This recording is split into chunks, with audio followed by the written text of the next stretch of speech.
ગુજરાતમાં ફરવા માટેની નવી જગ્યા રણ બાદ હવે પ્રવાસીઓને બોર્ડર પર ફરવા લઈ જશે સરકાર। કચ્છમાં રણોત્સવથી સરકારને 5 કરોડની આવક થઈ। 22 થી 25 ફેબ્રુઆરી પીએમ મોદી ગુજરાતના પ્રવાસે 22 ફેબ્રુઆરીએ વાડીનાથ તરફ શિવ મંદિરના પ્રાણ પ્રતિષ્ઠા મહોત્સવમાં હાજરી આપશે।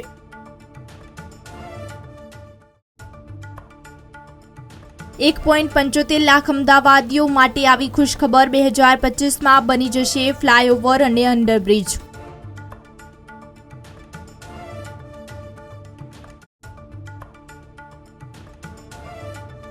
રાજકોટ એમ્સનું 25મી લોકાર્પણ। દર્દીઓને ઘર આંગણે જ સામાન્યથી જટિલ સારવાર ઉપલબ્ધ થશે।